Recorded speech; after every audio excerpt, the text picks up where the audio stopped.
订阅本频道不错过任何王一博资讯。不知不觉已经到了12月下旬，不仅是国产影视剧们为了争夺热度打得火热，连国产综艺的竞争都从未停止，似乎都想要在年末分上一杯羹。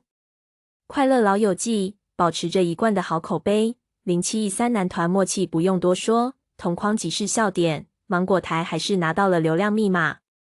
而另一边的桃场不甘示弱，你好种的少年势不可挡，都能够在热播综艺榜单中名列前茅，主要原因还是在节目形式和内容上拥有创新的部分，打破了当下国产综艺的僵局。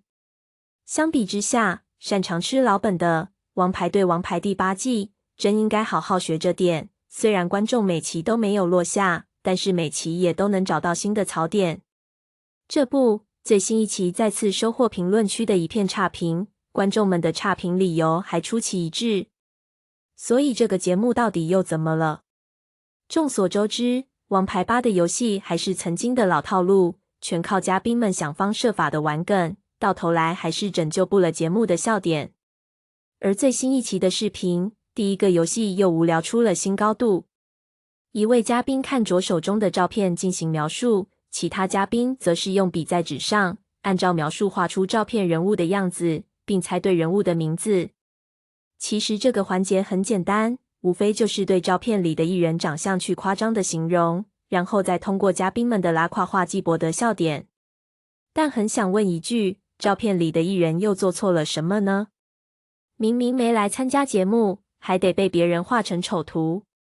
节目组想要蹭热度的吃相未免太难看了，而且多少有点不尊重人的意思。当然，为了避免争议，他们还特意选择了节目里的老熟人，比如范丞丞。沈腾在台上非要说人家是梯形脸，嘉宾们就真的在纸上画出直线组成的梯形，不是谁家好人的脸长成这样啊？还有无神的眼睛，比大鹅都要长的脖子，反正怎么夸张怎么来，怎么丑陋怎么画。像这种以贬低别人长相、画丑图来搞笑的方式，估计连现在的小学生都不愿意做了吧。导演的低级趣味属实把观众整下头了，但最高能的还在后面，万万没想到节目将杜华请来了。没错，节目里身穿死亡芭比粉西装的就是乐华娱乐创始人杜华。一个老板跑来录制综艺节目，这是要出道的节奏。关键是你来就来呗，还非要蹭一下自己艺人王一博的热度，这波骚操作就是连粉丝都想要破口大骂的程度。在游戏环节，杜华看着手里王一博的照片，露出一抹胜券在握的笑容，先后说了一大堆废话来形容，包括但不限于适中、正常、帅哥等平平无奇的关键词。好家伙，艺人是绝望的文盲，难道老板也是绝望的文盲？看得出他很努力想要融入到节目里去，但不光颜值太普通，综艺感也约等于0。这一刻再次想起了那英的那句，这很难评，隔行如隔山，祝他成功吧。不过杜华憋了半天，还确实憋出了一个不一样的形容兔系帅哥。提到这个词，想必很多观众跟我一样率先联想的一张脸，并不是王一博，而是肖战。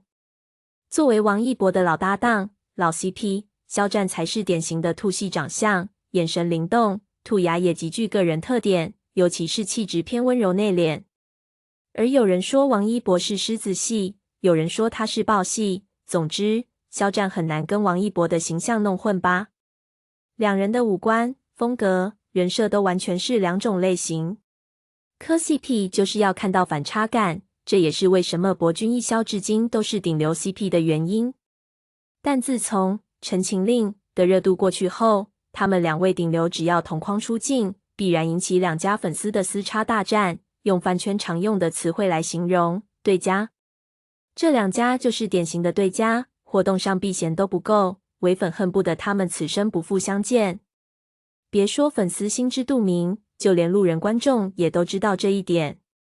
所以杜华在这里非要提这么一嘴，难免不被观众猜测是故意引战，专门来给王一博粉丝添堵的。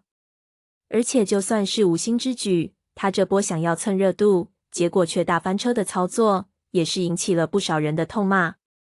这见过艺人去抱老板大腿的，还没见过老板成天蹭自己艺人流量的，真是不嫌掉价。但不得不说，杜华似乎真有要出道的准备。还记得上次出圈的综艺《乘风破浪的姐姐》，已经是3年前的节目，那时的她还挺纤瘦，有着毒舌老板的气场。如今的她参加节目，一张大饼脸属实辣到观众眼睛了。整个人的皮肤虽然白皙，但是妆感太重太土，皮肤里面好像充了气一样，紧绷僵硬，满脸都是科技很活的痕迹啊。在测试脸型的环节，系统给了杜华蛙系的形容。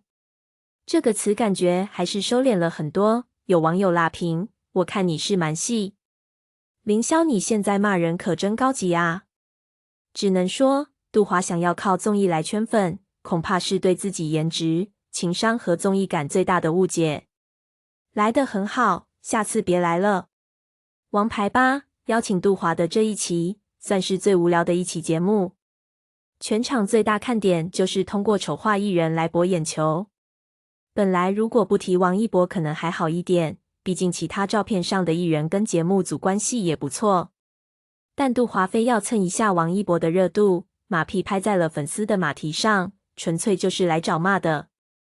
而节目组似乎为了保护杜华的热度，没有邀请再抢眼的嘉宾，哪怕是刘涛、贾乃亮的存在感也没有他这么强，这就导致观众因为杜华的骚操作，基本都按下了退出键。剩下的观众则是一边看一边骂。真的，别再搞事情了，节目要是再想不出来好的点子，还要继续恶心观众的话，恐怕将成为评分最低的一季。那么对此你怎么看？节目最后，希望小伙伴们点开小铃铛 ，follow 一下本频道，专注王一博作品、资讯与综艺，一起为宝藏偶像打 call。